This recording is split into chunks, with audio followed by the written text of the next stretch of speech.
উপমহাদেশ স্বাধীনতা হয়নি। রানী যখন 1857 সিপাহী বিদ্রোহের পর যখন রানী বুঝলো যে আর কোম্পানি দিয়ে হবে না, তখন নিজেই ক্ষমতা নিল মহারানী ভিক্টোরিয়া। এবং তারপরে 90 বছর কেন ব্রিটিশরা থাকলো? ধর্ষিত হওয়া পদ্মা নদী না, আওয়ামী লীগের প্রভু। সেই প্রমত্ত পদ্মা 1910-12 সালের পদ্মা, কুষ্টিয়া পাবনা সীমান্তে পাখি, ব্রিটিশরা হার্ডিঞ্জ ব্রিজ করেনি? সেজন্য কি ব্রিটিশরা জায়েজ হয়ে গিয়েছিল?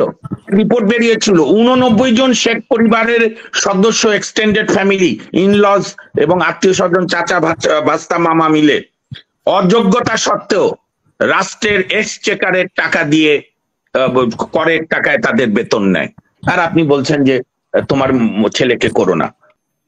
আমাদের চৌধুরী সাহেব যে কথাগুলো বলেছেন, এগুলো হচ্ছে ওবায়দুল কাদের যেরকম র ল্যাঙ্গুয়েজে বলে, উনি বাইরে আছেন তো, শান্ত পরিবেশে আছেন, একটু মানে ক্রুড ফর্মে না, একটু ফাইনেস্ট টার্মে একটু ভালো করে রিফাইন করে বললেন।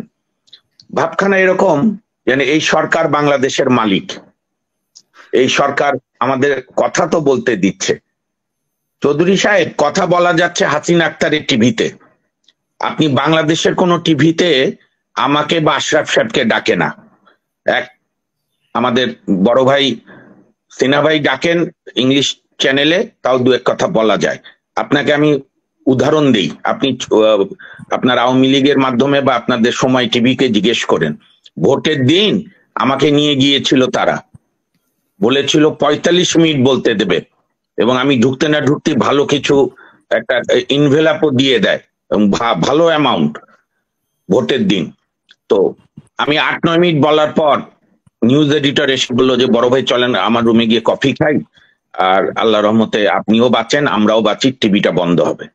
কাজে এগুলো হিপোক্রেসি করে আমাদের লাভ নেই। আমাদের এখানে একটা জবরদখলকারী, আমি খুব কয়েকটা কথা চুম্বক আকারে বলছি, একটা চোর করে একজন ব্যক্তি, একটি ব্যক্তির পরিবার এবং তার সঙ্গে লেসপেন্সার মিলে একটা দল যার নাম আওয়ামী লীগ, জবরদখল করে 2014 সাল থেকে তারা এই দেশকে দখল করে রেখেছে। প্রশ্ন হচ্ছে যে তাহলে মানুষ আন্দোলন করে এখনো সফল হচ্ছে না কেন? তাহলে ইস্ট ইন্ডিয়া কোম্পানি যখন 100 বছর উপমহাদেশ শাসন করেছিল, তখন কেন উপমহাদেশ স্বাধীনতা হয়নি? রানী যখন 1857 সিপাহী বিদ্রোহের পর যখন রানী বুঝলো যে আর কোম্পানি দিয়ে হবে না, তখন নিজেই ক্ষমতা নিল মহারানী ভিক্টোরিয়া। এবং তারপরে 90 বছর কেন ব্রিটিশরা থাকলো? আরেকটা হচ্ছে আওয়ামী লীগের একটা চিরাচারিত রোগ, এটা আগে আওয়ামী লীগের ভাষায় স্বৈরাচার দলগুলো ছিল, কিন্তু আওয়ামী লীগ এখন এই রোগে বেশি আক্রান্ত। তারা মনে করে তারা উন্নয়ন করছে তাদের ফান্ড থেকে, তারা মনে করে তারা উন্নয়ন করছে তাদের ভ্যানিটি ব্যাগ থেকে। উন্নয়ন একটি কন্টিনিউয়াস প্রসেস। 1972 সাল থেকে আজ অবধি কোন মাসে কোন সালে, আমি জানতে চাই চৌধুরী সাহেবের কাছে, কোন মাসে কোন সালে কোন দিনে বাংলাদেশে রাস্তার কাজ বন্ধ ছিল, বক্স কালভার্টের কাজ বন্ধ ছিল, ব্রিজের কাজ বন্ধ ছিল, এবং সবগুলোই জনগণের রক্ত পানি করা টাকা দিয়ে। যে বঙ্গবন্ধু ব্রিজ আমরা উত্তরবঙ্গে হয়েছে, যেটা আপনার 2000 সালে এই সরকার ওপেন করেছে, এই বঙ্গবন্ধু ব্রিজের সারচার্জ 1979 সাল থেকে আমি সিনেমা হলে সিনেমা দেখতাম, তখন থেকে আমি একদিন টিকিট খুলে দেখি যে কি কি টাকা এত, ওই আমলে 10 টাকা 12 টাকা ডিসি, দেখি যমুনা সারচার্জ 2 টাকা। এবং এখনো আমরা যখন বঙ্গবন্ধু ব্রিজ পার হই, বা সেদিন বরিশাল গেলাম, পদ্মা ব্রিজ পার হলাম, টোল দিচ্ছি, ঠিকই আছে, টোল দেব না কেন? আমরা সৎ নাগরিক, ইনকাম ট্যাক্স দেই, আমাদের যতটুকু আছে এটা আমরা আমাদের টাকা দিয়ে আদায় হবে, যে ব্যাংক থেকে ঋণ নিয়েছে সরকার সেগুলো শোধ করবে। আপনি আমাকে বলেন, এই ভারতের হাতে ধর্ষিত হওয়া পদ্মা নদী না, আওয়ামী লীগের প্রভু, সেই প্রমত্ত পদ্মা 1910-12 সালের পদ্মা, কুষ্টিয়া পাবনা সীমান্তে পাখি, ব্রিটিশরা হার্ডিঞ্জ ব্রিজ করেনি? সেজন্য কি ব্রিটিশরা জায়েজ হয়ে গিয়েছিল?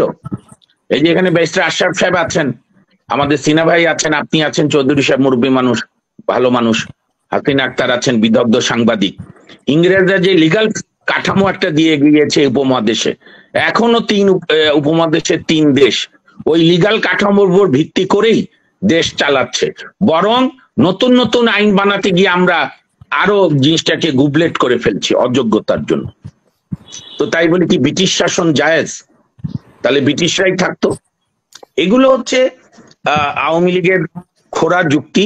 এবং একটা ফ্যাক্ট যে এখন আমরা থেকে শুরু করে, আর আমি একটা বিষয়ের সঙ্গে প্রচন্ড দ্বিমত, যে দেশের উন্নয়নের কথা ভাবতে গেলে রাজনৈতিক একটা না একটা রাজনৈতিক দল করতেই হবে।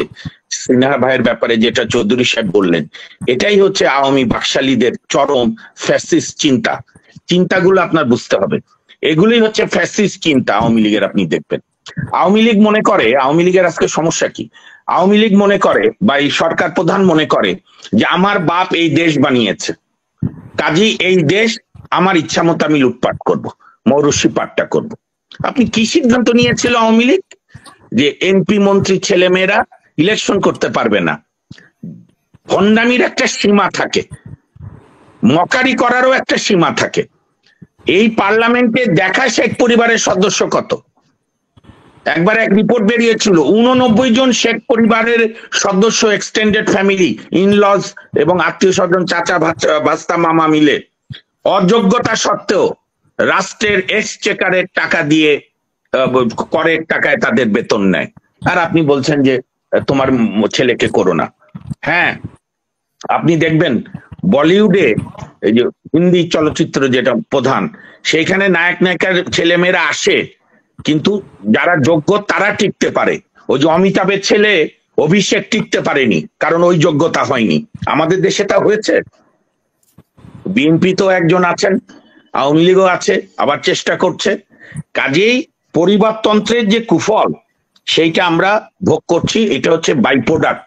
কিন্তু মূল যেটা আপনি যে প্রথমে আলোচনাটা করলেন হাসিনা আক্তার, উপজেলা নির্বাচনে আপনি টিআইবি রিপোর্টটা দেখেছেন কিনা?